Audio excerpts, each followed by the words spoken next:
Climate-friendly parish, it's a small area that's got a group of villages in it. What we want to achieve is to reduce the amount of carbon dioxide we produce. We want to live more sustainably, really. That's what we're after.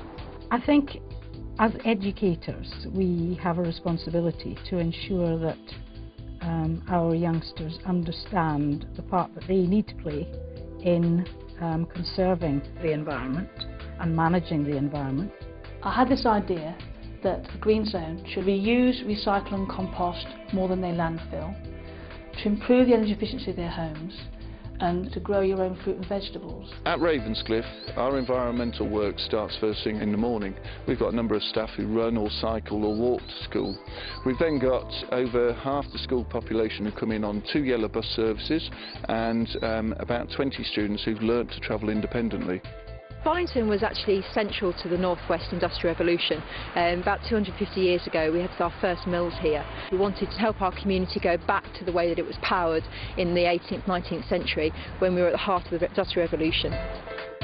We're getting interested in all sorts of different aspects, as well as saving energy.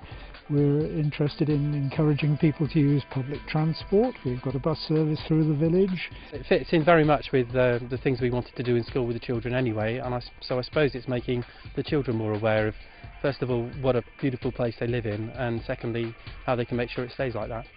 I wanted to introduce these projects just to demonstrate that the environment is not just something in the abstract that you can't do anything about. On a day-to-day practical level you can do a hell of a lot. Every school needs a Phil. He is the most creative teacher that I have come across in the whole of my career. Green Zones is a resident-led community project which sees members of the community going out and speaking to their neighbours basically. They door knock the neighbours and give them environmental information, so they're talking about recycling, water efficiency, energy efficiency and sustainable transportation.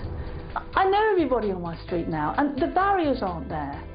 And also we started last year we grew tomatoes. This year we're going to grow more tomatoes and give them to all our neighbours, tomato plants to grow, so that they can see how easy it is.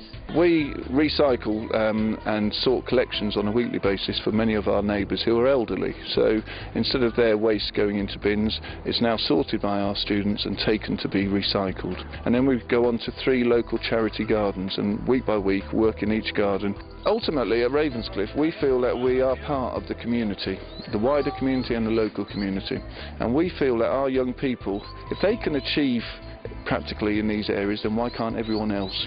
Bollington Carbon Revolution is a project set up by local residents that aims to reduce the carbon footprint of every single household within the town. It was about the fact we used to have a water wheel, the largest water wheel in mainland Britain in Bollington, powering the textile mills that we had here, was really to try and use that concept and turn it full circle back to a carbon revolution. We need to reduce our energy, we need to reduce our waste, we need to think about what we're buying, and that's what we're all about really. The climate-friendly parish project really deserves to win because actually we're the first one in the country. We set this up some years ago and we've been working very hard on it. It'd be smashing to win. If we were lucky enough to win the Future Friendly Award, then I think, although we run at the moment quite a wide range of programmes, we have a far wider range we would like to develop. To run those programmes effectively we'll need sort of advice and guidance. I think Green Zones should win the Future Friendly Award because Green Zones gives you the potential to really make a difference, not just to your neighbours but to your whole country, to the whole planet.